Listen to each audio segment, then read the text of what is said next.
O Heitor falou que analise historicamente a letra da música Akhenaton e Nefertiti do Olodum. Existe essa música? Canção do Olodum, Akhenaton e Nefertiti. Caramba, eu não sabia, cara, que existia essa música. Depois eu vou dar uma olhada.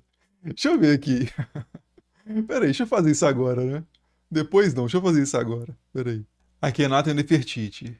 Amenófis soberano, rei Akhenaton. Foi um faraó da 18ª dinastia, verdade. E realmente, Amenófis IV é o nome anterior do Akhenaton, né?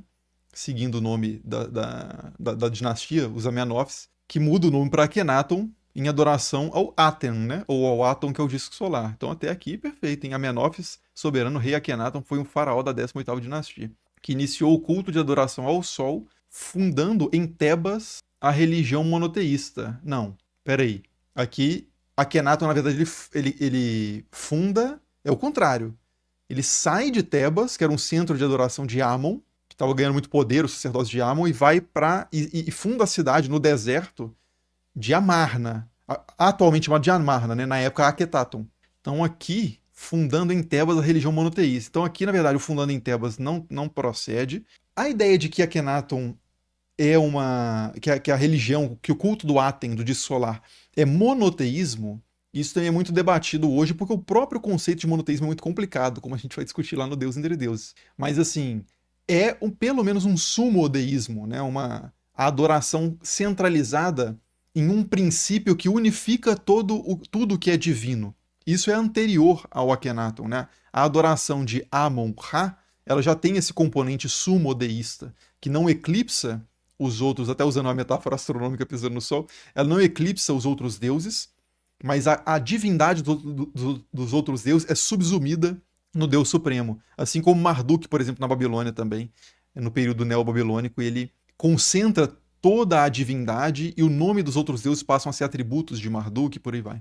Agradável para Aton, ele se permaneceu, destruindo o clero de Amon, perfeito, para adorar um único Deus. Construiu Akhenaton o horizonte do disco solar, dividindo opiniões entre os povos de lá, certamente. Egito e Akhenaton. Eu não sei se na pronúncia da música é Akhenaton ou Akhenaton também. Tô falando Akhenaton. Olodum navega o Nilo com os seguidores de Aton.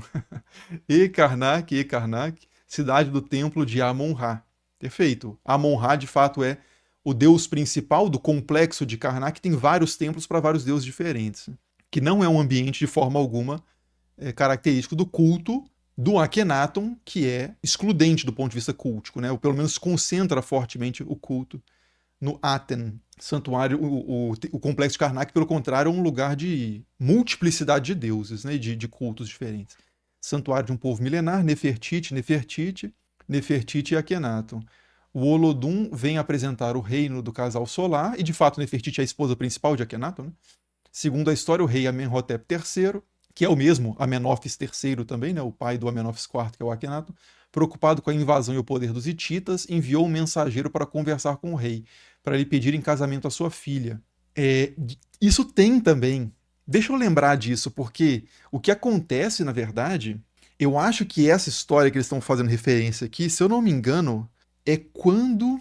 É o Amenófis III mesmo, eu acho, que tem um rei egípcio que morre e não, é a Aquecenamun. É a esposa do Tutankhamon, se eu não me engano. Eu não lembro agora, mas tem alguém que um rei egípcio morre e a esposa do rei manda uma carta para Hati, né, para o Império Hitita, que era um rival histórico dos egípcios, pedindo um príncipe, porque não havia um príncipe no Egito que poderia se casar com ela e dar continuidade àquela dinastia. E aí eles buscam esse acordo, né, com os hititas. E aí o rei hitita, inicialmente, que é algum Hatsu qualquer coisa, ele acho muito suspeito, inicialmente, e tem registros escritos disso, é muito interessante, mas no final das coisas ele acaba mandando um príncipe pro Egito, e esse cara, um príncipe hitita pro Egito, e esse cara é morto na entrada do Egito. E aí eles começam uma guerra, e tem uma guerra entre os egípcios e os hititas por causa disso. Eu não sei se é essa a história que a música tá buscando fazer uma referência aqui. Mas eu também não lembro de cabeça a sequência de eventos da coisa. Enfim, aqui o rei. Aí tá falando que o rei aceitou e enviou a princesa. O que eu lembro é o contrário. É uma princesa, uma esposa, uma viúva egípcia. Caramba. Eu consigo essa informação daqui a pouco. Vou olhar daqui a pouco. Mas eu não sei também se tem a outra história que eles estão fazendo referência aqui. Que chegou tão divina na corte do Senhor das Duas Terras, mas o encontro, que de fato é um título, né, do faraó, Senhor das Duas Terras, mas o encontro logo acabou, a princesa desapareceu tão misteriosamente, ninguém sabe o que sucedeu. O pai de Tutankhamon casou-se com Nefertiti, a Bela que chegou a ser grande sacerdotisa. De fato, a Bela que chegou, olha, tem muita coisa muito boa aqui, hein? Porque o nome Nefertiti significa a Bela chegou. Então a Bela que chegou a ser grande sacerdotisa. Boa sacada aqui, hein? Tiveram o império arruinado a mando de Oremeb, que fizeram de Tutankhamon um politeísta. De fato, o período de Tutankhamon parece uma restauração, né, dos cultos tradicionais depois do Akhenaton.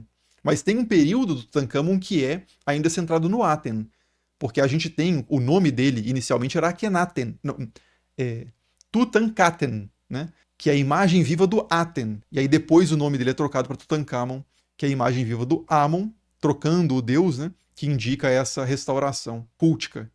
E Amon-Ra, Olodum, unicidade ao destino, onde Atum e Olodumaré têm o mesmo sentido. E aí, de fato, né, Olodumaré é o deus criador, o Aten seria o deus criador também no Egito. Mas não há uma conexão histórica entre essas duas entidades, né, pensando nos cultos dessas duas entidades. Mas deixa eu achar aqui, essa parte dos hititas tem num livro, quer ver? Deixa eu voltar aqui enquanto eu procuro. Isso tem num livro do Bob Brier que eu tava lendo. Bob Brier. Acho que eu consigo encontrar esse aqui rápido. Aqui no computador eu não tenho. Deixa eu ver aqui. Que ele tá no Google Play. Ih, tá com 2% de bateria. Vamos ver se eu acho rápido esse negócio. Bob Brier.